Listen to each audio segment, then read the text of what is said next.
चलिए आज एक कहानी सुनाते हैं। ये कहानी एक ऐसे नागरिक के संघर्ष की है जो उस सिस्टम से लड़ रहा था जिसे असल में उसकी मदद करनी चाहिए थी। ये भले ही एक व्यक्तिगत लड़ाई हो, लेकिन इसका सबक हम सब के लिए बहुत जरूरी है। इस पूरी कहानी का जो सार है ना, वो बस इन 2 आंकड़ों में छिपा है। देखिए, कानून कहता है कि एक काम 10 दिनों में हो जाना चाहिए था, लेकिन हकीकत में उसे पूरा होने में लगे पूरे 348 दिन। यही 338 दिनों का फासला इस पूरे संघर्ष की वजह बना। तो ये सब शुरू हुआ एक बहुत ही छोटी सी, एक मामूली सी गलती से। हुआ ये कि एक प्रॉपर्टी आईडी में खेती की जमीन को गलती से खाली प्लॉट दर्ज कर दिया गया था। सुनने में तो ये एक बहुत छोटा सा सुधार लगता है ना? हाँ, काम वाकई में बहुत सीधा साधा था। बस सरकारी रिकॉर्ड में प्रॉपर्टी की कैटेगरी को खाली प्लॉट से बदलकर वापस कृषि भूमि करना था। लेकिन किसे पता था कि ये छोटा सा सुधार एक बुरे सपने की शुरुआत बन जाएगा। और यहीं से उस संघर्ष का असली हिस्सा शुरू होता है। जो काम सिर्फ 10 दिनों में हो जाना चाहिए था, वो 1 साल तक चलने वाली एक अविश्वसनीय और बहुत ही निराशाजनक प्रक्रिया में बदल गया। अब जरा इस संघर्ष की टाइमलाइन पर नजर डालिए। बात शुरू हुई मई 2024 में, जब सुधार के लिए एप्लीकेशन दी गई, और इसका हल कब निकला? ठीक 1 साल बाद, अप्रैल 2025 में। एप्लीकेशन और समाधान के बीच का यही लंबा फासला सिस्टम की नाकामी को दिखाता है। ये एक ऐसा चक्कर था जो खत्म ही नहीं हो रहा था। हर बार सुधार के लिए एप्लीकेशन जमा की जाती और हर बार उसे एक ही बेतुका कारण बताकर लौटा दिया जाता था। एक ऐसे डॉक्यूमेंट की मांग की जा रही थी जिसका इस मामले से कोई लेना देना ही नहीं था। और बात यहीं पर खत्म नहीं हुई।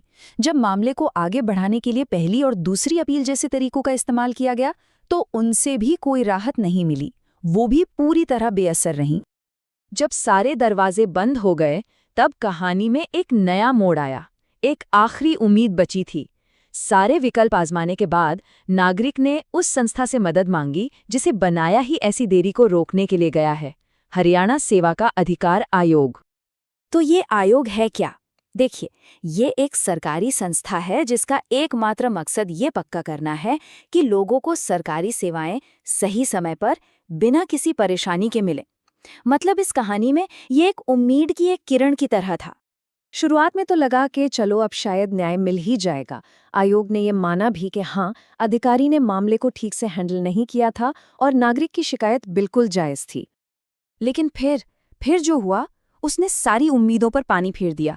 जैसे ही प्रॉपर्टी की कैटेगरी में सुधार हुआ, आयोग ने एक ऐसा फैसला सुनाया जो न सिर्फ अप्रत्याशित था, बल्कि बेहद निराशाजनक भी था। उस नागरिक के अपने शब्द ही पूरी कहानी बयां कर देते हैं। उन्होंने कहा, मानो मेरे 348 दिनों की पीड़ा, मानसिक उत्पीड़न और भटकने का कोई मूल्य ही न हो। आयोग ने केस को ऐसे बंद कर दिया जैसे इस 1 साल की भागदौड़ का कोई मतलब ही नहीं था। और सबसे हैरान करने वाली बात तो ये थी कि आयोग ने कानून को ही ताक पर रख दिया। कानून में इस तरह की देरी के लिए साफ साफ सजा और मुआवजे का प्राविधान है, लेकिन आयोग ने दोनों को पूरी तरह से नजरअंदाज कर दिया, जिससे यह अन्याय और भी बड़ा हो गया। देखिए, कानून बिल्कुल साफ है। देरी के लिए जो अधिकारी जिम्मेदार था, उस पे 20,000 रुपए का जुर्माना लगना चाहिए था। और जिस नागरिक को इतनी परेशानी हुई, उसे 5,000 रुपए का मुआवजा मिलना था। पर हुआ क्या? कुछ भी नहीं।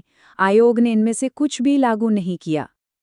अब इस कहानी को सिर्फ एक इंसान के नजरिए से देखना ठीक नहीं होगा।